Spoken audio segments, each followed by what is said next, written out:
Om Swastiastu. Pemirsa, selamat berjumpa dalam acara perbincangan kita, dan kita sekarang berada di ruang Sekda Provinsi Bali selaku Ketua Harian Gugus Tugas Percepatan Penanganan COVID-19 Provinsi Bali, dan kita akan berbincang-bincang mengenai upaya-upaya yang sudah dilakukan oleh pemerintah Provinsi Bali dalam upaya untuk penanganan COVID ini. Karena bagaimanapun juga ini memang kasus yang sangat menyita perhatian kita dan membuat hampir sebagian besar perekonomian kita luluh lantak seperti itu. Dan seperti apa hal-hal yang sudah dilakukan, kita akan sapa beliau, Pak Sekda, Pak Dewo Madinter. Om Swastiastu, Pak Sekda. Gimana, sehat Pak? Sehat. Sehat luar biasa, kayaknya Bapak capek sekali nih ngurus soal penanganan COVID ini. Bisa diceritakan ini hal-hal yang sudah dilakukan oleh Pemprov Bali nih? Ya, terima kasih. Mengenai COVID-19 ini kita ketahui bersama bahwa Provinsi Bali juga salah satu daerah yang terpapar oleh COVID-19 kan. Hanya saja dalam melihat keterpaparan ini kita harus melihat sumber-sumber resikonya. Karena pemahaman terhadap sumber risiko yang jelas itu akan berkonsekuensi pada perbedaan strategi yang dihadapi. Memang kita di Bali juga menghadapi COVID-19, daerah lain juga menghadapinya, negara lain juga menghadapinya, daerah-daerah di Indonesia juga menghadapinya. Tetapi kita harus memahami betul sumber risikonya itu apa, dari mana. Sehingga ini akan menentukan strategi apa yang kita terapkan dalam mengatasi ini. Supaya kita tidak sekedar bekerja atau tidak sekedar mengikuti apa yang dilakukan oleh negara lain. Begitu juga tidak sekedar mengikuti apa yang dilakukan oleh daerah lain. Strategi kita harus benar-benar berbasis pada pemahaman terhadap risiko. Untuk itu, maka saya dapat sampaikan bahwa berdasarkan data yang real yang kita hadapi, yang kita punya, bahwa seperti misalnya hari kemarin ya, kita pakai hari kemarin, itu 135 positif COVID-19. 135 ini tidak bisa dilihat begitu saja, harus kita lihat sumbernya dari mana. Dari 135 itu, 88 itu sumbernya adalah dari imported case. Ya, kemudian sisanya baru dari daerah lain 16 orang, dan yang benar-benar transmisi lokal itu adalah 23 orang. Jadi kalau kita bandingkan sumber resikonya, yang dari luar apa yang di dalam. Ini angka yang dari luar ini kalau kita jumlahkan 88 tambah 16 itu berarti 104. Ya, 104 itu datanya dari luar, ya kan. Sementara yang benar-benar hasil transmisi lokal itu 23 orang, ya kan. Bahkan kalau ditambah lagi warga negara asing 8 orang, 104 tambah 8, 112. Jadi dari 135 positif di Bali itu, 112 disumbangkan oleh yang datang dari luar. Sedangkan yang benar-benar transmisi lokal, artinya interaksi antar penduduk itu 23 orang. Maaf, ini yang transmisi luar itu maksudnya orang dari PMI itu atau mungkin warga lain yang ada di luar Bali? Itu bermacam-macam. Sebagian besar itu adalah dari PMI. Sisanya lagi dari warga negara asing yang datang ke Bali. Kemudian ada juga yang terjangkit dari daerah lain, misalnya Jakarta kan, atau Surabaya ke Bali. Nah, itu dari luar artinya datangnya. Nah, strateginya ini ditentukan oleh sumber risikonya. Sebagaimana saya katakan tadi, sumber risiko yang terbesar adalah yang imported case. Maka strateginya adalah bagaimana kita melakukan screening, pemeriksaan, pertahanan di pintu masuk. Karena yang datangnya dari luar itu, datang ke Bali kan pasti menggunakan pintu masuk negara. Pintu masuk negara kalau di kita ini ada dua. Yang pertama adalah Bandara Igusti Ngurah Rai, dan yang kedua Pelabuhan Benoa. Maka kalau kita ingin mengurangi jumlah yang positif terpapar COVID ini, maka kita harus memperkuat di sana. Tapi kalau seandainya transmisi lokal yang besar, seperti misalnya Jakarta, itu angka yang besar positif COVID-19 disumbangkan oleh transmisi lokal, maka strateginya itu berbeda. Ya, karena kita yang besar ini datang dari luar, maka strategi yang dipilih oleh gugus tugas ini adalah memperkuat pertahanan dalam tanda petik di pintu-pintu masuk Bali. Di mana itu? Satu di Bandara Ngurah Rai, yang kedua Pelabuhan Benoa kita. Maka dari itu gugus tugas percepatan penanganan COVID Provinsi Bali ini melakukan screening di Bandara Igusti Ngurah Rai, baik di kedatangan domestik maupun di kedatangan internasional. Di situ kita menerapkan prosedur yang sangat ketat. Kita tahu bahwa prosedur untuk orang luar masuk ke Bali atau ke Indonesia itu ada regulasinya yang diatur oleh Kementerian Kesehatan lewat Kantor Kesehatan Pelabuhan atau KKP. Mereka itu sudah punya prosedur, ya, pemeriksaan suhu tubuh, pemeriksaan health certificate-nya, kemudian pemeriksaan dokumen perjalanannya. Tapi gugus tugas Provinsi Bali untuk meyakinkan orang yang datang ini tidak terinfeksi virus, maka kita lakukan rapid test. Jadi setiap PMI kita yang pulang melalui Bandara Ngurah Rai, kita lakukan rapid test di bandara. Sebagian ada yang kita lakukan di tempat karantina. Tujuannya adalah memastikan supaya yang masuk ini, yang akan kembali ke masyarakat ini benar-benar yang sudah negatif. Maka kami rapid dengan jumlah petugas rapid yang sangat banyak, menjaga di Bandara Ngurah Rai, itu hampir 24 jam setiap hari. Setiap yang datang, ya PMI yang pulang di rapid test. Kalau hasilnya negatif, maka diserahkan kepada pemerintah kabupaten kota untuk dilakukan karantina di kabupaten kota masing-masing. Sedangkan yang kedapatan positif hasil rapid testnya, ini diambil oleh gugus tugas provinsi untuk dibawa ke tempat karantina. Untuk apa? Untuk mengikuti tes selanjutnya, yakni tes yang mengambil spesimen swabnya, diuji di laboratorium menggunakan metode polymerase chain reaction, ya, PCR yang dikenal dengan itu.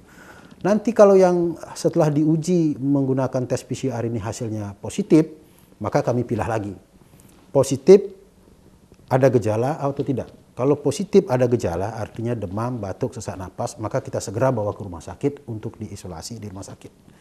Kalau positif hasil tes PCR-nya, tetapi orangnya sehat, tidak ada gejala, maka kita lanjutkan karantina, isolasi di tempat karantina yang dikelola Provinsi Bali. Sehingga dengan demikian, maka tidak ada orang yang positif terinfeksi COVID-19 ini lepas ke masyarakat. Ini bagian dari upaya untuk mencegah penularan lebih lanjut di masyarakat. Kalau pintu masuknya sudah kita jaga, maka nggak ada yang lepas ke masyarakat. Ya. Ada pemikiran, kalau memang pengawasan diperketat, apa tidak ditutup sekalian? Artinya ini ada nggak aturan-aturan yang seperti itu sehingga seolah-olah dianggap pemerintah Provinsi Bali tidak tegas terhadap hal itu? Ya, maunya kita begitu. Tetapi kebijakan pemerintah nasional kan melarang itu. Ya kan. Jadi kebijakan Bapak Presiden kan tidak mengizinkan penutupan pelabuhan, penutupan bandara. Ya kan. Di samping itu perlu juga dipahami bahwa PMI yang pulang ini warga masyarakat kita, orang Bali. Kalau itu kita tutup lalu kemana mereka? Sementara di perusahaannya sudah tidak bekerja. Dia juga sudah mengembalikan ke daerah asal. Jadi perusahaan-perusahaan yang memperkerjakan kawan-kawan kita ini sudah bertanggung jawab mengembalikan ke kita. Karena perusahaannya dalam keadaan tidak berjalan. Kapal pesiar semuanya diam di tempat. Ya. Kalau kita tutup pintu, lalu kemana anak-anak kita, saudara-saudara kita ini akan pulang? Nah, itu juga tidak baik. Ya. Kalau dengan turis-turis asing, apakah masih menerima sampai saat ini? Untuk wisatawan asing dan juga non-wisatawan tetapi asing sudah dinyatakan close oleh pemerintah Republik Indonesia. Ya.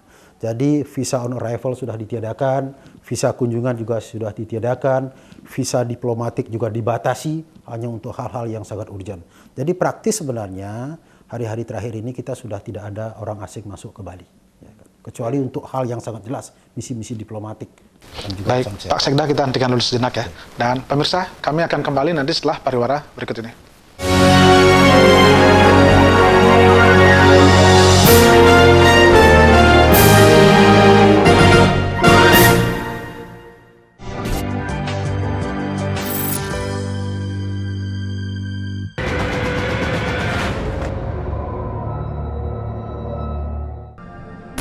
Bisnis penjualan BBM menggunakan mesin BBM eceran, mengabaikan standar keamanan tanpa uji tera adalah bisnis ilegal.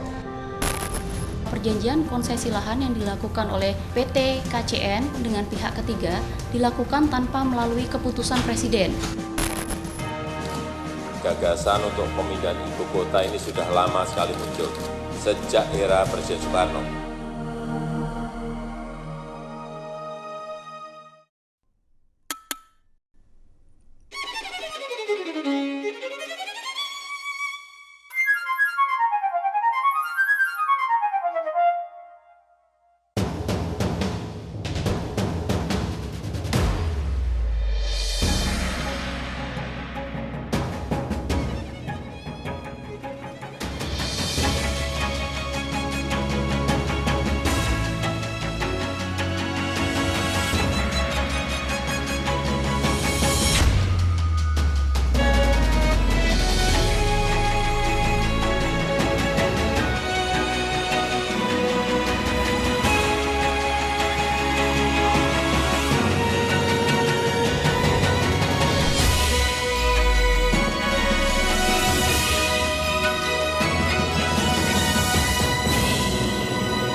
memburu para pelaku tindak pidana,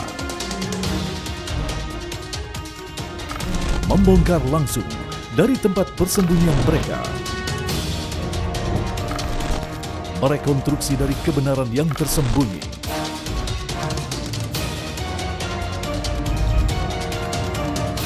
Saksikan Buru Sergap hanya di TV One. Permasalahan yang terjadi di sekitar kita nih, Ma. Membahas fenomena yang terjadi dalam sudut pandang agama. Contoh nih mak-mak, ke pasar beli bawang 1 kilo, nyomot, tambahin ya bang, haram. Bahasa dan penjelasan yang mudah Dalam ayat ini harus baik kepada tetangga. dan menjadi tercerahkan. Ibu adalah guru yang pertama buat anak-anak. Orang tua senang bertemu anaknya. Rumah Mama Dede di TV One.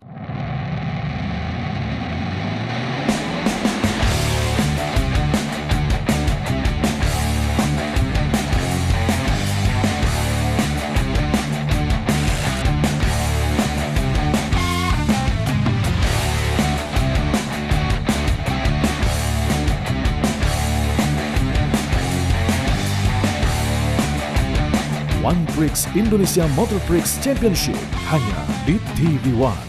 Tumpukan sampah plastik yang terdampar ini terbawa aliran sungai Cisadane dan memiliki kedalaman yang mencapai 1 hingga 3 meter dari dasar muara. Berapa banyak pemilik kendaraan mewah yang akhirnya mangkir sampai saat ini? Sekitar 1.140 Wow. kendaraan mewah yang belum melakukan pendaftaran ulang lagi. Secara nilai ya sekitar 25 sampai 30 miliar. Inilah saat-saat polisi membebaskan seorang ibu dan 2 anaknya yang disekap di rumahnya sendiri. Kabar pagi di TV One.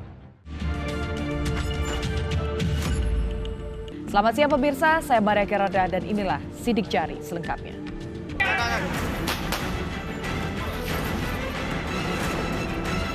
Ya kalau bilang sering sih enggak, tapi kalau untuk lintasan di ini ya bisa dibilang seminggu sekali. Dengan adanya gagal bayar itu adalah berdampak kepada bagaimana cara penagihannya.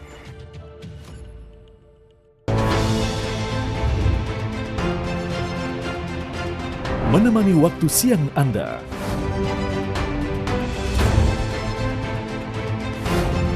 Kami sajikan berbagai peristiwa. Lengkap dan terpercaya.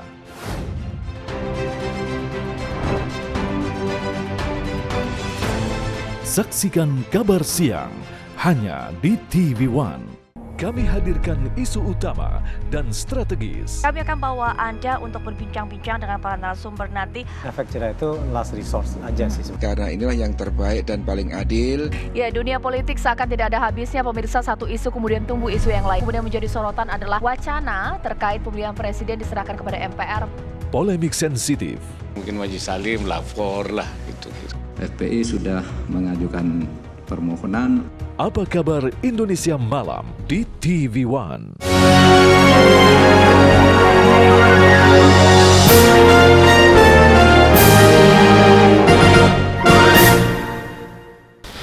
Pemirsa, masih dalam acara perbincangan kita berkaitan dengan penanganan COVID di Bali dengan Ketua Harian Gugus Tugas Percepatan Penanganan COVID Bapak Dewo Made Indri yang juga adalah Sekda Provinsi Bali. Tadi sudah dijelaskan bagaimana upaya-upaya yang dilakukan dengan melakukan pengawasan atau perketatan di pintu-pintu masuk termasuk Pelabuhan Benoa dan juga di Bandara Ngurah Rai. Nah, ketika kita bicara Pak Sekda, ketika kita bicara Pelabuhan Benoa, kemudian bandara, dan ada satu lagi yakni pintu masuk di Padang Bae dan juga di Gilimanuk. Ini banyak orang yang berpikir itu masih banyak orang lalu lalang seperti itu. Apa upaya yang dilakukan oleh pemerintah? Begini, sama mengenai banyak orang yang masih masuk melintas di pelabuhan-pelabuhan kita, itu bagian dari kebijakan nasional di mana kita tidak diizinkan untuk melakukan penutupan. Nah, ketika pemerintah pusat mengatakan tidak boleh melakukan penutupan, maka tentu pemerintah daerah harus sejalan dengan itu, tidak boleh. Nah, kebijakan yang kita lakukan adalah membatasi orang yang datang ke Bali. Ya, Pak Gubernur kan sudah mengeluarkan instruksi membatasi untuk urusan-urusan yang penting saja, misalnya urusan-urusan penanganan, urusan logistik, ya kan, itu tidak boleh kita stop. Yang kedua adalah urusan penanganan COVID ini tidak boleh kita stop, ya kan. Dan juga urusan-urusan urgent lainnya seperti misalnya TNI, Polri yang melakukan tugas tentu tidak boleh. Yang kita lakukan karena tidak boleh menutup, maka melakukan pemeriksaan yang ketat di pintu masuk itu. Di Gilimanuk juga sudah sangat sedikit orang yang datang ke Bali, dan terhadap mereka yang datang juga kita sudah berlakukan rapid test. Jadi di Pelabuhan Gilimanuk juga ada petugas gugus tugas Kabupaten Jemberana yang di backup oleh gugus tugas provinsi melakukan rapid test terhadap orang-orang yang masuk ke Bali. Jika nanti kedapatan positif, kalau orang Bali, maka tentu akan diambil oleh pemerintah provinsi untuk ditangani provinsi, karena sudah ada pembagian tugas. Kalau yang positif ditangani provinsi, yang negatif ditangani oleh kabupaten kota. Nah, kalau yang positif ini bukan orang Bali, tidak bertempat tinggal atau berdomisili di Bali, maka kita pulangkan. Jadi sudah banyak yang didapati oleh petugas rapid di Pelabuhan Gilimanuk yang positif, kembalikan langsung hari itu juga ke daerah asalnya. Kita tidak menerima. Ya, kita kembali soal bicara dengan adanya PMI kemudian datang ke Bali, tapi kita lihat di beberapa tempat ada juga beberapa daerah yang menolak ya adanya PMI karantina seperti itu. Ya. Apa yang Pak Sekda lakukan? Ini adalah tantangan yang kami hadapi di lapangan ya. Kami sudah berkali-kali meyakinkan masyarakat tentang screening yang dilakukan oleh PMI ini. Jadi setiap PMI yang datang melalui pintu manapun sudah kita lakukan rapid test. Ya. Kalau positif tidak akan lepas ke masyarakat karena itu diambil langsung oleh gugus tugas provinsi untuk dibawa ke karantina atau ke rumah sakit. Jadi yang boleh lewat itu adalah yang hasilnya negatif. Itu ditangani oleh pemerintah kabupaten kota. Jadi sesungguhnya mereka itu sudah negatif. Ya. Hanya karena kita tahu bersama-sama bahwa masa inkubasi virus ini antara 6 sampai 7 hari, maka untuk memastikan orang itu tidak positif lepas ke masyarakat, maka dikarantina dulu. Tujuannya mengkarantina ini adalah supaya kita menunggu masa inkubasi virus itu. Kan sudah dites negatif. Mungkin saja pada waktu di rapid test itu belum masa inkubasi virusnya. Karena itu, karena mereka ini orang yang berisiko, maka ditaruh di karantina selama 14 hari. Nanti sebelum 14 hari akan dites lagi. Kalau negatif lagi, maka tentu tidak ada alasan untuk kita pulangkan. Tetapi kalau nanti kedapatan positif akan diambil oleh gugus tugas provinsi untuk dibawa ke provinsi. Jadi sesungguhnya tempat karantina ini tidak terlalu berisiko. Itu pemahaman yang harus kita berikan kepada masyarakat dan terus-menerus kita berikan. Kemudian yang kedua, kita berikan juga pemahaman kepada masyarakat bahwa virus ini tidak menyebar atau tidak menular melalui angin, melalui udara. Jadi kalau semua yang dikarantina itu disiplin tidak keluar tempat karantina, kemudian masyarakat juga disiplin tidak masuk ke tempat karantina, maka sesungguhnya tidak ada risiko apapun bagi masyarakat. Ya kan? Kan tempat karantina itu juga sudah dijaga oleh Satpol PP, oleh anggota TNI, oleh anggota Polri. Jadi tidak mungkin mereka bisa keluar. Masyarakat luar tidak bisa juga masuk. Jadi sesungguhnya potensi penularan itu tidak ada. Karena itu masyarakat tidak perlu takut. Berarti ini di mana persoalannya? Apakah karena pemahamannya, sosialisasi ya dengan proses COVID ini yang belum sampai di sini? Ya, yang pertama saya melihat masyarakat secara psikologis memang takut, ya kan? Karena takut maka mereka jadi waspada. Nah, ketakutan dan kewaspadaan ini sulit kita jelaskan kalau orang sudah dalam suasana psikologis takut. Padahal pemerintah sudah berkali-kali, saya selaku gugus tugas hampir setiap hari menyampaikan lewat preskon, lewat media, bahwa penularan virus corona itu adalah tidak melalui angin, tidak melalui udara. Dia melalui droplet. Karena itu, lindungi diri kita dengan menggunakan masker, rajin mencuci tangan, jaga jarak, jangan menghadiri acara-acara keramaian. Sudah cukup itu sebenarnya. Tetapi masyarakat kita masih takut. Nah, namanya orang takut, penjelasan apapun diberikan sulit. Oleh karena itu, saya akan terus menghimbau seluruh masyarakat, jangan melakukan penolakan terhadap tempat karantina. Karena sikap itu tidak bijak, tidak baik. Yang dikarantina itu adalah saudara-saudara kita sendiri. Satu pun tidak ada orang luar. Nah, supaya karantina ini tidak berisiko bagi masyarakat, kami jaga dengan ketat. Supaya mereka tidak keluar, supaya masyarakat tidak masuk. Seandainya saja corona ini menular melalui udara, melalui angin, tidak akan masyarakat yang kena duluan. Petugas-petugas kami yang nungguin di karantina itu yang akan kena. Ya, tapi sampai sekarang petugas-petugas gugus tugas ini artinya tidak ada masalah. Astungkare tidak ada yang positif karena mereka juga sudah kita lindungi dengan masker, ya kan, dengan semprotan desinfektan, dengan hand sanitizer segala macam. Kalau semuanya disiplin melakukan itu, nggak akan ada penularan. Ya. Ya, selain bicara soal tadi mungkin sosialisasi, mungkin pemahaman yang masih kurang, apalagi yang sering dialami oleh gugus ini sehingga menjadi kendala ketika melakukan programnya Pak terkait dengan penanganan COVID yang sekarang di lapangan ini? Ya, kembali ke tadi bahwa risiko yang kita miliki ada dua. Ya, yang pertama adalah orang yang masuk PMI. Kalau ini strateginya sederhana saja, perkuat penjagaan di pintu-pintu masuk, screening di situ menggunakan rapid test. Sehingga yang positif sudah diambil provinsi, sehingga dia tidak menulari masyarakat. Yang negatif dikarantina. Ini relatif lebih mudah. Nah, yang menjadi persoalan adalah sumber risiko yang kedua, yakni transmisi lokal.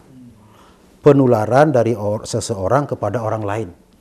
Ini membutuhkan strategi yang berbeda dengan tadi. Kalau tadi strateginya adalah pengetatan, pengawasan, pemeriksaan. Kalau yang ini strateginya adalah mengajak masyarakat untuk disiplin. Disiplin menggunakan masker, termasuk bagi yang sehat, disiplin menjaga jarak dengan orang lain supaya tidak terkena, disiplin mencuci tangan dengan menggunakan sabun di air mengalir, dan disiplin tidak mengikuti atau tidak menghadiri kegiatan-kegiatan yang melibatkan orang banyak. Kalau semuanya disiplin seperti itu, tidak akan ada penularan melalui transmisi lokal. Tetapi itu tidak mudah, itu masalahnya. Jadi yang paling tidak mudah ini adalah mengendalikan kedisiplinan masyarakat. Nah, kadangkala begini Pak Sekda, ketika kita bicara soal disiplin, diterjemahkan di bawah dengan menutup lokasi-lokasi atau mungkin desa-desa tertentu dari orang luar masuk. Ini bagaimana menurut Pak Sekda kalau ada yang kondisi begitu? Ya, itu menurut saya tindakan yang berlebihan dan itu dilarang oleh pemerintah. Maka dari itu pemerintah Provinsi Bali tidak pernah mengambil kebijakan main tutup menutup. Yang kita tutup adalah tempat-tempat keramaian, tempat-tempat wisata. Tetapi kalau tempat-tempat lain, karena ini berkaitan dengan aktivitas perekonomian penduduk, maka tidak bijak kalau kita main tutup. Jangan lupa 4,2 juta penduduk Bali itu tidak semuanya memiliki penghasilan tetap bulanan. Banyak di antara mereka memiliki penghasilan harian. Nah, kalau kita lakukan penutupan-penutupan seperti itu, maka dampaknya lebih parah dari virus corona itu. Sebagaimana saya katakan tadi, sampai hari ini yang positif terinfeksi melalui transmisi lokal itu 23 orang. Tetapi kalau kita mengambil kebijakan menutup Pulau Bali ini, yang orang sering sebut lockdown, orang sering sebut PSBB, maka 4,3 juta rakyat Bali akan menanggung resiko itu. Itu pilihan yang tidak mudah bagi pemerintah, ya kan? Bisa jadi orang yang akan sakit lebih banyak karena kesulitan-kesulitan tadi, ya kan. Oleh karena itu pemerintah pasti menimbang-nimbang, meskipun banyak masukan, banyak saran, tentu saja pemerintah gugus tugas akan menimbang-nimbang. Sehingga setiap kebijakan ini efektif mengendalikan penyakitnya, tetapi tidak menimbulkan penderitaan yang lebih luas secara sosial ekonomi bagi masyarakat. Itu kita harus timbang dengan baik, ya. Baik Pak Sekda, kita hentikan dulu sejenak, dan pemirsa kami akan kembali nanti setelah pariwara berikut ini.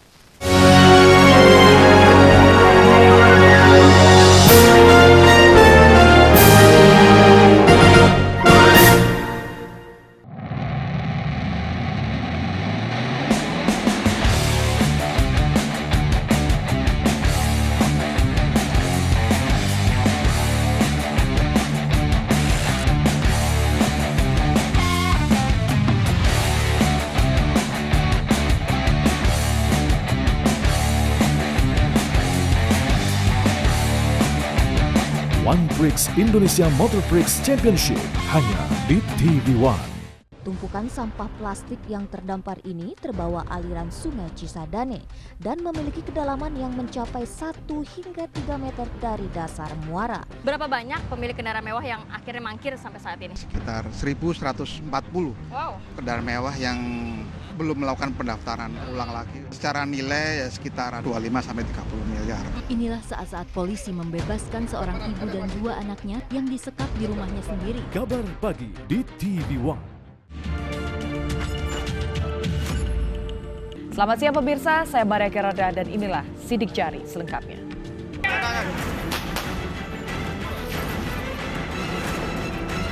Ya kalau bilang sering sih enggak, cuman kalau untuk lintasan di ini ya bisa dibilang seminggu sekali. Dengan adanya gagal bayar itu adalah berdampak kepada bagaimana cara penagihannya.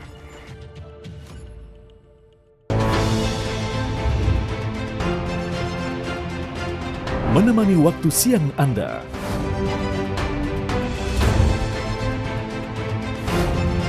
Kami sajikan berbagai peristiwa.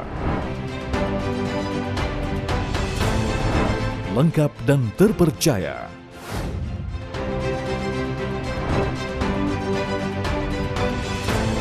Saksikan Kabar Siang hanya di TV One. Kami hadirkan isu utama dan strategis. Kami akan bawa Anda untuk berbincang-bincang dengan para narasumber nanti. Efek jerah itu last resource aja sih. Karena inilah yang terbaik dan paling adil. Ya, dunia politik seakan tidak ada habisnya. Pemirsa, satu isu kemudian tumbuh isu yang lain. Kemudian menjadi sorotan adalah wacana terkait pemilihan presiden diserahkan kepada MPR. Polemik sensitif. Mungkin Majelis Salim lapor lah gitu. FPI sudah mengajukan permohonan. Apa kabar Indonesia Malam di TV One? Laga para petinju terbaik dunia disaksikan jutaan pasang mata.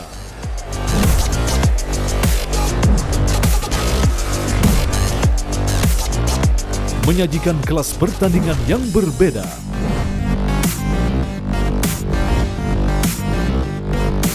Saksikan Best World Boxing hanya di TV One.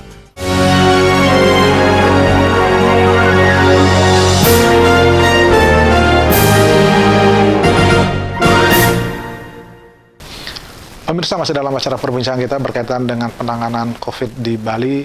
Tadi dengan Ketua Harian Gugus Tugas Percepatan Penanganan COVID, Pak Sekda, Pak Dewa Madendra juga sudah menjelaskan bagaimana sebetulnya upaya-upaya yang sudah dilakukan, karena berkaitan dengan lebih banyak adalah dari pengaruh dari luar. Kemudian upaya-upaya penutupan yang dilakukan oleh beberapa tempat memang tidak disarankan. Saya kembali ke Pak Sekda. Nah, ketika kita bicara soal bagaimana membuat masyarakat disiplin, kemudian diam di rumah dan melakukan upaya-upaya pencegahan, saya lihat Satuan Gugus Tugas ini sudah bekerjasama dengan Desa Adat, kemudian dengan Parisade. Namun demikian ini tentu masih perlu diupayakan, karena bagaimanapun juga Desa Adat menjadi garda terdepan. Tapi ada juga yang mempersoalkan, Pak Sekda, kenapa kok harus adat yang ditampilkan, bukan desa dinas dan sebagainya yang harus mungkin bisa dijelaskan, Pak? Ya, mengenai ajakan himbauan kepada masyarakat untuk semakin disiplin mengikuti arahan-arahan pencegahan COVID ini terus-menerus kita lakukan. Media-media mainstream kita gunakan, media online kita gunakan, himbauan-himbauan langsung, brosur, stiker sudah ada di mana-mana. Pemerintah kabupaten juga melakukan hal yang sama. Kemudian untuk bisa sampai ke masyarakat paling bawah, maka juga dibentuk Satgas Gotong Royong berbasis Desa Adat, ya kan. Namanya Satgas Gotong Royong berbasis Desa Adat, tetapi susunan Satgas itu tidak hanya Desa Adat. Di dalamnya juga ada Desa Dinas, ada unsur TNI yakni Babinsanya, dan ada unsur Polri yakni Babin Kamtibmasnya. Jadi mereka bersinergi bersama-sama. Cuma namanya Satgas Gotong Royong berbasis Desa Adat. Mengapa dipakai Desa Adat sebagai basisnya? Kita di Bali ini kan memiliki pengalaman yang real bahwa Desa Adat relatif lebih kuat kewibawaannya di dalam menegakkan disiplin masyarakat. Sebagai contoh, kami mengambil kasus nyepi desa, ya kan. Siapa yang menjaga nyepi desa? Apakah pemerintah desanya atau Desa Adatnya? Dari situ kita melihat Desa Adatnya yang menjaga, bukan lewat percalangnya segala macam. Jadi Desa Adat ini dalam konteks menjaga disiplin masyarakat ini lebih kuat pengaruhnya. Karena itu kita gunakan jalur itu. Bukan berarti Desa Dinas dan Kelurahan tidak dipakai, tapi dia bergabung, bersinergi di dalam Satgas Gotong Royong itu. Jadi ada semuanya terpakai. Yang jadi persoalan adalah ketika misalnya persoalan dana misalnya. Kan banyak bilang ini Desa Adat harus menggali dana sendiri di situ, di internal sendiri. Ini apakah tidak semacam dalih mengalihkan bahwa harus Desa Adat yang ini, sehingga pemerintah boleh dikatakan, mohon maaf, mungkin dianggap lepas. Pemerintah tidak punya berpikir begitu, tidak pernah berpikir akan mengalihkan bebannya kepada masyarakat. Tetapi kita sadari bahwa situasi ini atau pengendalian penyakit ini kan tanggung jawab bersama seluruh masyarakat. Jadi bukan hanya pemerintah saja, tapi semua komponen masyarakat harus ikut, ya kan. Bahwa kenapa desa adat didebarkan sudah saya jelaskan tadi. Kemudian mengenai pembiayaannya, ini kombinasi ya. Kombinasi antara dana desa adat dan juga dana desa. Ya kan, desa juga menerima dana desa. Desa adat juga menerima dana desa adat dari pemerintah provinsi. Ini bukan strategi pengalihan beban. Harus diketahui juga dana desa adat itu datangnya dari pemerintah provinsi. Dan sekarang kan 300 juta per desa adat. Sekarang sudah diarahkan oleh Pak Gubernur dibagi dua. 150 juta itu untuk desa adat dengan segenap biaya yang ada untuk mereka operasionalnya. Kemudian 50 juta ini digunakan untuk membiayai gugus tugas mereka, satuan tugas mereka. Dan 100 juta itu untuk social safety net atau jaring pengaman sosial. Artinya 150 juta itu sudah diperuntukkan untuk penanganan COVID ini. Penanganan penyakitnya, baik itu sosialisasi kan, kemudian membuat masker silakan, memberi hand sanitizer, kan 50 juta. 100 juta ini digunakan untuk jaring pengaman sosial. Memberikan bantuan kepada warga yang menghadapi persoalan ini. Belum cukup sampai di situ, dana desa juga digunakan untuk hal yang sama. Dan dana desa ini lebih besar jumlahnya. Nah, dana desa adat dan dana desa berkolaborasi, idealnya cukup untuk itu. Tapi kalau nanti dalam realitasnya menjadi tidak cukup, maka Provinsi Bali, pemerintah provinsi sudah punya skema untuk mengcover lagi. Jadi ini bukan pengalihan beban kepada desa adat, karena harus dipahami juga dana desa adat itu kan 300 juta kan dari provinsi, dana provinsi juga, ya kan. Satu sisi juga ada begini, oke, ketika misalnya mungkin tidak disadari kalau itu memang sebetulnya ada bantuan real uang dalam bentuk begitu, tapi masyarakat juga berpikir ini ketika kita disuruh diam di rumah, ada nggak bantuan lain kepada masyarakat, misalnya sembako seperti itu, mungkin itu bisa dijelaskan kepada masyarakat. Ya, yang saya sebutkan tadi 100 juta per desa adat ini adalah untuk itu. Nah, kalau 50-nya kan untuk operasional Satgas. Nah, ini ditambah lagi dengan dana desa yang juga untuk hal yang sama. Di luar itu sudah ada juga warga masyarakat kita mendapatkan program PKH, program Keluarga Harapan. Ya kan? Ada puluhan ribu juga yang mendapatkan. Di luar itu ada warga masyarakat juga sudah mendapatkan BPNT, bantuan pangan non tunai. Kemudian ada lagi bagi mereka yang menganggur kehilangan pekerjaannya melalui bantuan prakerja. Jadi sebenarnya yang dibiayai oleh desa adat itu adalah di luar yang telah mendapatkan PKH, di luar yang telah mendapatkan BPNT, dan nanti di luar yang mendapatkan prakerja. Artinya memang sembako atau dalam bentuk sembako misalnya diberikan oleh desa adat itu sebenarnya ada bantuan pemerintah sekarang dianjurkan tidak dalam bentuk sembako, dalam bentuk uang tunai. Ya. Jadi dana desa adat dan dana desa ini adalah untuk membantu masyarakat di luar yang sudah mendapatkan ini. Karena yang mendapatkan PKH, yang mendapatkan BPNT, ini nilainya juga sudah dinaikkan oleh pemerintah. Nominalnya sudah dinaikkan oleh pemerintah. Nah, tetapi kita tahu bahwa tidak semua warga masyarakat mendapatkan PKH dan juga mendapatkan BPNT, mendapatkan prakerja. Maka inilah di-cover oleh dana desa adat dan dana desa. Kalau nanti kurang, sudah diberitahu oleh Pak Gub agar desa adat atau desa ini melaporkan lagi kekurangannya. Pemerintah provinsi sudah menyiapkan anggaran untuk itu. Tapi pakai dulu yang itu. Artinya mungkin masyarakat menilai Pak Gubernur datang memberikan sembako langsung, tidak melalui desa-desa adat. Mungkin itu yang dimaksud, Pak. Ya itu tindakan-tindakan yang tidak populer saat sekarang ini. Kalau pemerintah kan skemanya harus skema yang jelas. Kalau itu kan insidentil, berkunjung ke desa bagi-bagi sembako. Ya itu mungkin yang diharapkan kira-kira ya. Pemerintah tentu tidak bekerja sesederhana itu. Pemerintah harus menyiapkan skema yang jelas, menyiapkan alokasi yang jelas. Pendistribusiannya tentu lewat jalur-jalur yang resmi. Kalau itu insidental begitu nggak apa-apa ya. Baik, kita hentikan dulu sejenak Pak Sekda, dan pemirsa kami akan kembali nanti setelah pariwara berikut ini.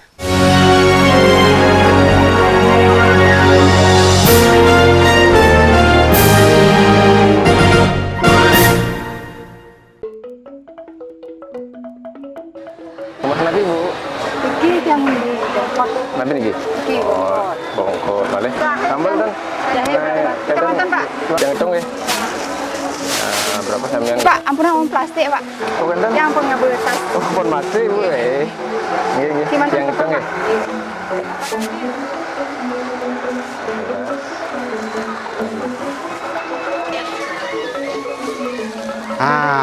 Pak, baiknya Bapak memang menyarankan pada pembeli untuk menyiapkan tas isi ulang seperti ini ya.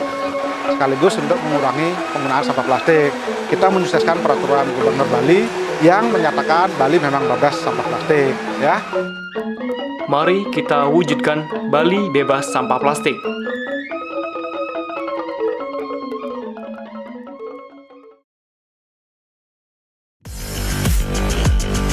Laga para petinju terbaik dunia disaksikan jutaan pasang mata.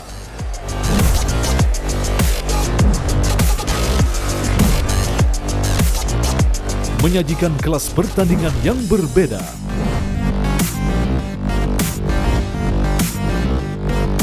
Saksikan Best World Boxing hanya di TV One.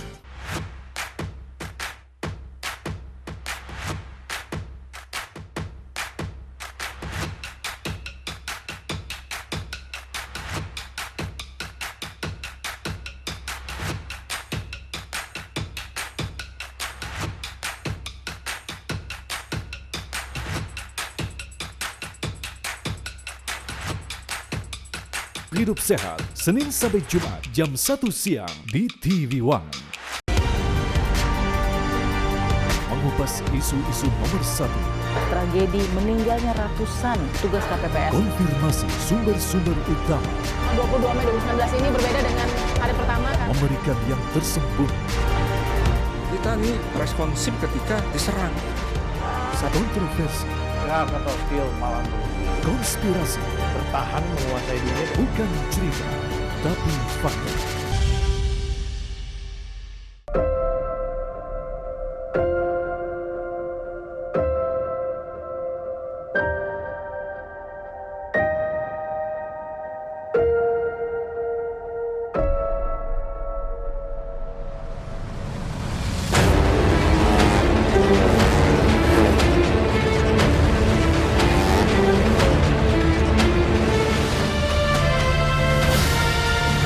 One Prix Indonesia Motor Prix Championship. Setiap masa melahirkan banyak peristiwa. Bung Karno penolak musik-musik barat. Disinilah Benyamin menemukan musik-musik gambang kromong dan memodernisirnya dan mulai menyanyikannya. Misalkan salah nih 10 kali take ya, itu bisa beda-beda loh kata-katanya. Piringan hitamnya cukup banyak, kita simpan di dalam sini. Apa yang menjadi catatan sejarah dan siapa yang menorehkannya? Malaka ditahan oleh warga pengawalnya ditembak mati. Haji Agus Salim dianggap sebagai Dwi Tunggal dengan Cokro Aminoto.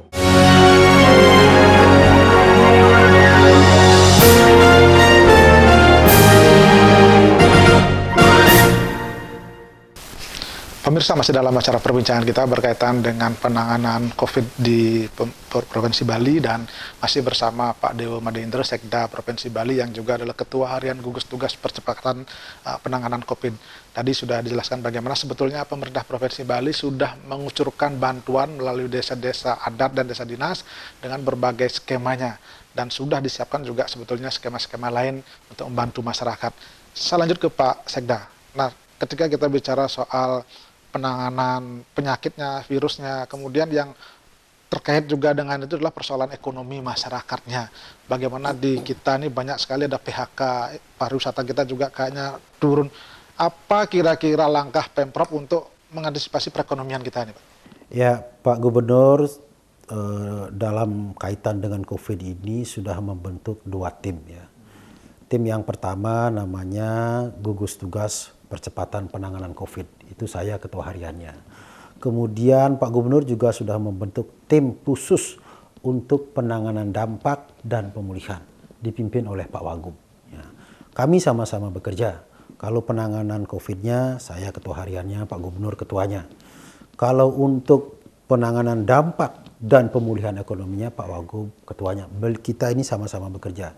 Jadi tim yang dipimpin oleh Pak Wagub ini saat ini juga sudah bekerja untuk melakukan pengumpulan data, untuk melakukan kajian-kajian, dan juga untuk menyusun skema.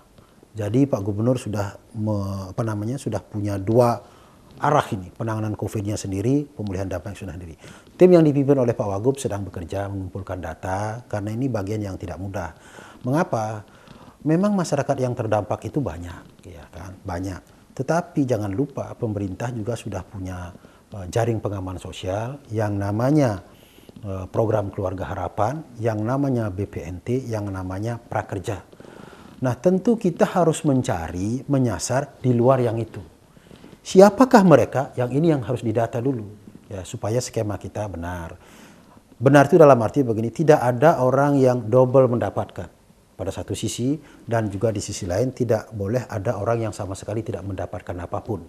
Jadi harus didata betul warga masyarakat kita yang sudah mendapatkan bantuan melalui skema PKH, BPNT, dan Prakerja.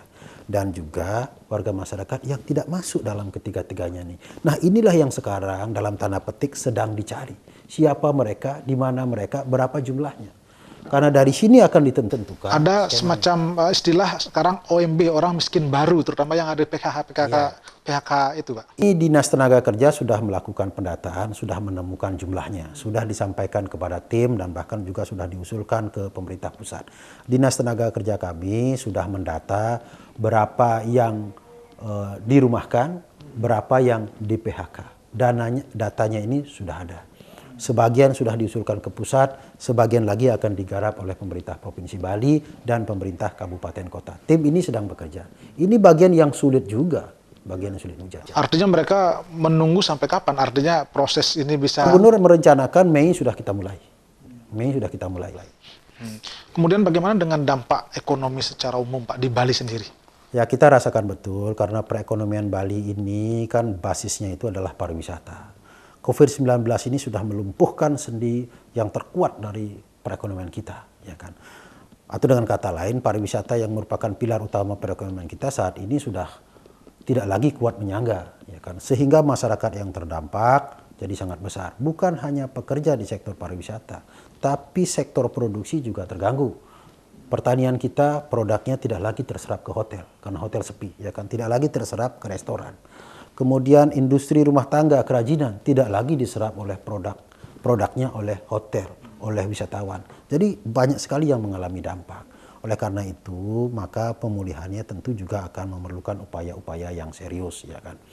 Kita juga pemerintah dalam hal ini Pak Gubernur sudah menugaskan timnya untuk menyusun konsep-konsep untuk recovery, ya, untuk recovery. Jadi sudah dibentuk tim khusus untuk recovery. Dan ini sudah berkolaborasi dengan Bank Indonesia. Ya, artinya ada perkiraan kira-kira kita kapan pulih nih kondisinya sehingga dalam kondisi ini masyarakat bisa menunggu ada semacam kepastian. Iya, ini bagian pertanyaan yang sulit dijawab, termasuk juga oleh para pemimpin dunia. Kapan ujungnya pandemi COVID-19 ini tidak ada yang bisa menjawab. Yang ada selama ini di media adalah prediksi-prediksi. Dan kalau kita ikuti, setiap orang, setiap organisasi, setiap institusi punya prediksi yang berbeda. Ada yang mengatakan ujungnya akhir Mei, ada yang mengatakan Juni, ada yang mengatakan akhir tahun. Kesimpulannya semua prediksi itu hanya prediksi. Pastinya kita semua belum tahu. Maka dari itu, untuk bisa memastikan COVID-19 ini berhenti di Bali, maka satu, seluruh masyarakat harus dengan disiplin mengikuti ini. Mengikuti arahan-arahan tadi tentang menjaga jarak, tentang memakai masker, tentang rajin mencuci tangan, tentang membatasi aktivitas di luar rumah. Karena itu adalah kunci untuk mencegah penyebaran. Kalau saya selaku ketua harian ini masih melaporkan setiap sore itu ada penambahan transmisi lokal, maka sesungguhnya itu adalah cerminan bahwa kita belum disiplin. Kapan masyarakat kita disiplin mengikuti ini semua, maka tidak akan ada penambahan kasus positif melalui transmisi lokal. Yang ada adalah melalui imported case yang datang dari luar, saudara-saudara kita PMI. Dan itu tidak bisa kita hentikan. Karena apa? Karena tidak bisa kita larang untuk dia pulang. Itu masih banyak nggak PMI kita yang di luar, Pak? Ini bagian juga yang agak gelap, ya. Artinya kita, pemerintah Provinsi Bali tidak punya data persis tentang itu. Kami sudah menanyakan, memanggil, mengundang rapat agen-agen kapal, prinsipal kapal, dan juga organisasi Kesatuan Pelaut Indonesia. Kami sudah duduk bersama menanyakan berapa sesungguhnya orang Bali yang bekerja di kapal pesiar.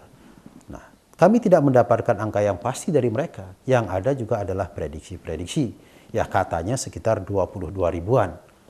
Per hari ini sudah pulang 10 ribu lebih. Berarti kira-kira tinggal separuh kalau mereka pulang semua. Tetapi jangan lupa, belum tentu mereka pulang semua. Karena apa? Karena pemilik kapal pesiar itu tidak mungkin akan mengosongkan kapalnya meskipun kapalnya istirahat. Karena kapal itu adalah hotel bintang 7 itu yang harus juga dirawat. Yang merawat siapa? ABK. Karena itu masih ada ABK yang bertahan bekerja terus di kapal pesiar meskipun kapal itu diam. Berapa yang diam? Nah itu yang bagian yang tidak kita ketahui. Ada kesan begini juga Pak. Ini orang-orang PMI ini yang masih di luar kadang-kadang juga tersinggung. Saya pulang dianggap sebagai penyebar penyakit. Ini apa yang Pak Sekda bisa sampaikan kepada masyarakat? Iya, saya sudah menyampaikan, bahkan dengan surat terbuka saya sudah menyatakan bahwa PMI ini bukan penyakit dan juga bukan pembawa penyakit. Mereka itu adalah saudara-saudara kita, mereka itu adalah pahlawan-pahlawan devisa yang membawa pulang mata uang asing ke daerah kita sendiri. Mereka itu juga adalah kekuatan perekonomian keluarga mereka. Jadi tidak bijak, tidak patut kalau kita berikan stigma begitu kepada mereka. Saya sudah berkali-kali menyatakan, jangan memberikan stigma kepada PMI ini sebagai penyakit dan pembawa penyakit. Karena apa? Karena mereka bekerja baik-baik. Hari ini mereka pulang karena ada persoalan perekonomian di tempat mereka bekerja. Seharusnya kita juga terima dengan baik. Itulah sebabnya pemerintah Provinsi Bali tidak pernah mundur untuk menerima saudara-saudara kita yang pulang. Karena mereka itu adalah kekuatan ekonomi kita. Bahkan mungkin di daerah tempat bekerja tingkat pemeriksaan kesehatannya luar biasa sebetulnya ya. Ya, kalau untuk kapal pesiar, saya bisa pastikan tidak ada yang lebih disiplin untuk menjaga higienis itu selain di kapal pesiar. Karena di kapal pesiar itu aturannya sangat ketat luar biasa. Kapal pesiar itu juga memulangkan orang itu tidak mudah. Mereka mengkarantina dulu. Ya, bahkan lebih dari 14 hari dikarantina di kapal. Setelah itu diperiksa kesehatannya. Jangan lupa di kapal pesiar itu juga ada tim medis, ada rumah sakitnya. Mereka diperiksa. Sampai benar-benar dinyatakan sehat baru diizinkan turun kapal untuk pulang. Hanya saja dalam perjalanan mereka pulang ini kan pernah singgah di beberapa negara. Ya kan, mungkin disitulah mereka terinfeksi. Bayangkan dari Amerika Serikat kan tidak ada direct flight. Ya kan, dia pasti singgah di beberapa bandara internasional. Ya, dalam perjalanan itu bukan tidak mungkin mereka terinfeksi. Baik Pak Sekda, kita hentikan dulu sejenak dan pemirsa kami akan kembali nanti setelah pariwara berikut ini.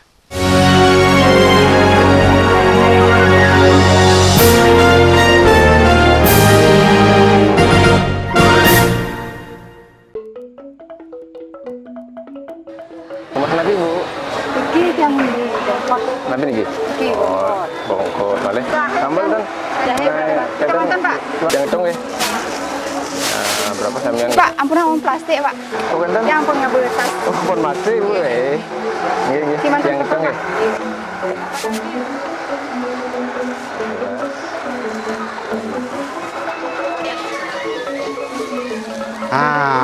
Pak, baiknya Bapak memang menyarankan pada pembeli untuk menyiapkan tas isi ulang seperti ini ya. Sekaligus untuk mengurangi penggunaan sampah plastik. Kita menyukseskan peraturan Gubernur Bali yang menyatakan Bali memang bebas sampah plastik ya. Mari kita wujudkan Bali bebas sampah plastik.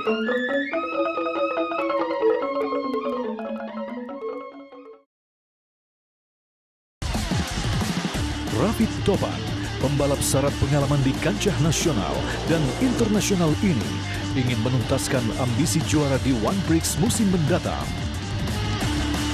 Memiliki talenta dan skill lengkap, membuatnya selalu tampil agresif.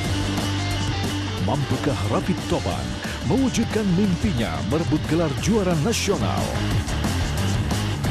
One Prix 2020, segera di TV One.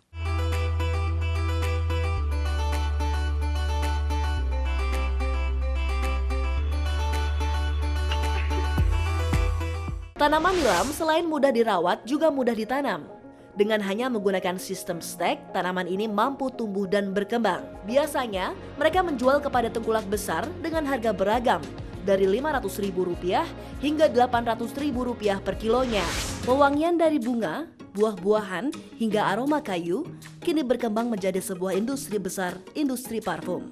Parfum berfungsi sebagai pereda kegelisahan. Beli cerdas, Rabu jam 2 siang di TV One. Menemani aktivitas dengan informasi yang positif. penuh kreativitas dengan beragam prestasi.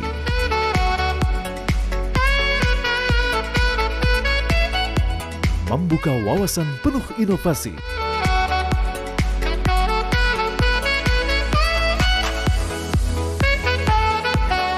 Saksikan Kabar Baik di TV One.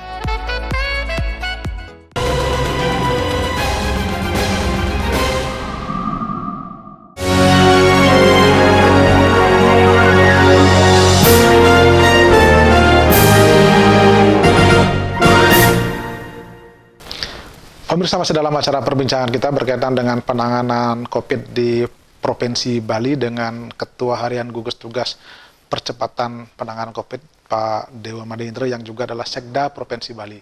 Tadi sudah dikatakan sangat tegas sekali, kita tidak boleh menolak adanya PMI dan menstigma bahwa mereka adalah penyebar penyakit yang ada Bali seperti itu, dan mereka adalah warga kita semuanya.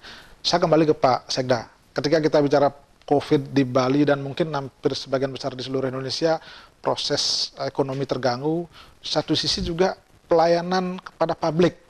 Mungkin aparat-aparat kita di pemerintahan, kemudian kantor-kantor tutup, bahkan juga toko-toko sebagainya. Nah, bagaimana kondisinya di Bali sekarang, khususnya pelayanan publiknya, Pak?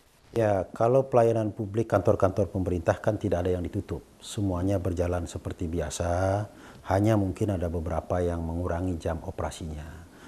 Jadi tidak ada kantor-kantor pelayanan publik yang tutup. Misalnya kantor pelayanan perizinan tetap buka, kemudian pelayanan SAMSA tetap buka, kan. Kemudian pelayanan administrasi kependudukan catatan sipil kan tetap buka semuanya. Kantor polisi buka, yang lain semuanya buka, instansi pemerintah. Meskipun mereka melakukan pengurangan jam operasional karena ada ketentuan work from home itu kan. Jadi tetap berjalan, rumah sakit tetap buka. Ya. Tidak ada yang ditutup. Nah, yang kami anjurkan adalah bagaimana masyarakat yang datang ke kantor-kantor pelayanan publik itu mengenakan masker. Kalau untuk instansi pemerintah Provinsi Bali sudah kami informasikan. Jadi jangan membiarkan masyarakat datang ke kantor kita tidak memakai masker. Kalau mereka tidak memakai masker, ingatkan agar memakai masker. Kalau tidak punya masker, agar instansi kita memberikan masker. Nah, swalayan juga kami sudah himbau seperti itu. Jadi kita di Provinsi Bali tidak harus mengikuti apa yang dilakukan oleh daerah lain ya, menutup pertokoan, menutup pasar. Tidak harus kita mengikuti. Bahwa kita belajar dari daerah lain, iya. Tetapi untuk penerapannya tentu dengan pertimbangan. Ya, bagaimana dengan upaya pengawasan di lapangan sendiri? Kadang-kadang kan ada beberapa yang memang tutup sampai jam sekian, tapi ada juga yang melanggar. Ini bagaimana upaya dari Pemda bisa bekerjasama dengan Satgas yang ada di bawah itu, Pak? Ya, kita juga mengamati kondisi lapangan, ada tindakan-tindakan masyarakat yang kadang-kadang berlebihan. Tapi ada juga tindakan masyarakat yang terlalu cuek, ya kan. Yang berlebihan itu main tutup, yang terlalu cuek itu sampai menggunakan masker pun tidak. Nah, ini tindakan kondisi-kondisi lapangan seperti itu. Oleh karena itu, maka pemerintah Provinsi Bali bersama dengan pemerintah kabupaten kota lewat gugus tugas masing-masing terus melakukan sosialisasi kepada masyarakat. Dan kemudian juga pemerintah Provinsi Bali kan tidak pernah mengeluarkan arahan, instruksi untuk melakukan penutupan pasar, penutupan mal-mal, kan tidak ada arahan seperti itu. Yang ada adalah mari kita disiplin menjaga jarak, menggunakan masker. Nah, mengenai ada beberapa ketidakdisiplinan masyarakat, maka kami gugus tugas provinsi, pemerintah provinsi sudah mengetahui itu. Oleh karena itu, maka tadi Pak Gubernur mengadakan pertemuan dengan Pak Kapolda dan juga Pak Panglima di kantor Mapolda, kebetulan saya mengikutinya. Maka tindakan yang akan dilakukan oleh pemerintah menjadi lebih tegas lagi, dengan di backup oleh pihak kepolisian dan juga pihak TNI ya, di bawah komando Bapak Panglima. Ini artinya apa? Ini artinya pemerintah akan melakukan tindakan-tindakan yang lebih tegas, ya, yang lebih tegas terhadap anggota masyarakat yang tidak mengikuti arahan-arahan pemerintah. Ya kan. Artinya lebih kesepakatan seperti artinya itu. Lebih tegas itu bisa kepada sanksi hukum pada mereka? Iya, Pak Kapolda tadi juga dengan Pak Gubernur, Pak Panglima menyepakati kita tetap mengutamakan pendekatan-pendekatan persuasif, ya, pendekatan-pendekatan preemptif. Tapi itu semua ada batasnya. Jangan lupa bahwa sekarang ini Bapak Gubernur sudah mengeluarkan SK menetapkan status tanggap darurat COVID-19 Provinsi Bali. Bapak Presiden juga mengeluarkan Kepres menetapkan status darurat pandemi COVID-19. Apa artinya status darurat itu? Status darurat itu artinya adalah pemerintah diberikan kewenangan untuk melakukan tindakan-tindakan cepat, tindakan-tindakan yang lebih tegas. Kalau tidak cukup dengan himbauan, tidak cukup dengan ajakan, maka diberikan kewenangan kepada pemerintah untuk melakukan tindakan-tindakan hukum. Tetapi kita tetap menempatkan tindakan hukum itu paling terakhir. Terakhir mungkin Pak Sekda, berarti ini kita di Bali atau mungkin kita masyarakat ekonomi belum bisa berharap kira-kira kapan kita akan bisa kembali normal, bahkan mungkin ada beberapa tempat yang mungkin tanggal sekian saya akan buka tempat ini atau lokasi pariwisata ini, ada nggak kepastian seperti itu Pak? Ya, kalau kepastian kapan berakhirnya semua orang tidak bisa memprediksi. Yang harus kita lakukan adalah mari kita bersama-sama, bekerja sama, berkolaborasi untuk melakukan upaya-upaya pencegahan sehingga daerah kita ini kalau perlu lebih cepat selesainya daripada daerah lain. Nah, kalau itu sudah bisa kita lakukan, maka perekonomian kita pasti akan bergeliat kembali. Jadi kapan ini akan berakhir, saya kembalikan kepada kedisiplinan masyarakat. Kapan masyarakat betul-betul disiplin sampai tidak ada lagi laporan tentang kasus transmisi lokal. Artinya pemerintah Provinsi Bali akan terus mengupdate informasi itu ya. Dan kalau ada daerah-daerah lain yang mungkin khususnya tempat-tempat wisata yang mau membuka di luar ketentuan itu, apa yang dilakukan Pak? Ya kalau saat sekarang gini pemerintah pasti ngambil tindakan tegas. Ini kita masih suasana tanggap darurat. Jangan dulu membuka. Kita lihat perkembangan. Artinya tunggu instruksi dari pemerintah provinsi ya. Untuk menghentikan ini juga kan ada instruksi. Untuk membukanya tentu ada instruksi. Baik, terakhir mungkin Pak, harapan kepada desa adat, kepada desa dinas dan kepada jajaran di bawah apa Pak? Ya, kepada seluruh masyarakat Bali, baik itu desa dinas maupun desa adat, kami sampaikan bahwa pemerintah telah bekerja keras untuk melakukan pencegahan penularan COVID-19. Apa yang dilakukan pemerintah sudah mempertimbangkan berbagai aspek. Bahwa masih ada warga masyarakat yang punya pendapat lain, misalnya tentang harus lockdown, tentang harus PSBB, saya ingin menegaskan bahwa situasi yang dihadapi oleh daerah kita tidak sama dengan situasi yang dihadapi oleh daerah lain. Terhadap situasi yang berbeda, jelas tidak membutuhkan kebijakan yang sama, tidak membutuhkan strategi yang sama. Nah, yang terpenting adalah saya ingin mengajak seluruh masyarakat Bali bahwa pemerintah bekerja keras mencegah penularan melalui apa? Melalui rapid test, melalui karantina.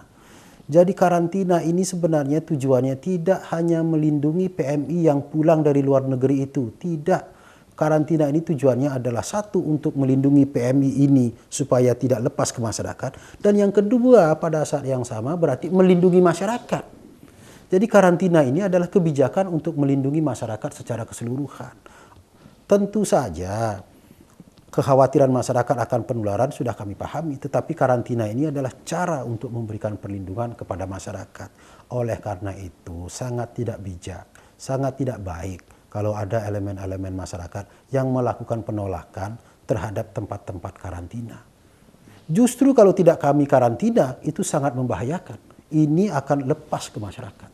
Jadi karantina ini harus dipahami sebagai upaya pemerintah untuk melindungi masyarakat secara keseluruhan supaya mereka tidak terinfeksi COVID-19. Oleh karena itu mari kita terima dengan baik.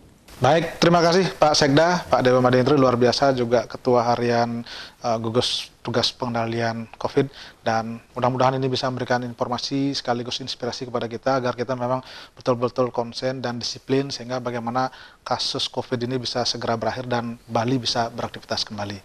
Pemirsa, demikian tadi perbincangan kami dan kami seluruh kerabat kerja yang bertugas mengucapkan terima kasih atas perhatian dan kebersamaan Anda, dan kami akhiri dengan Paramasanti. Om Santi Santi Santi Om.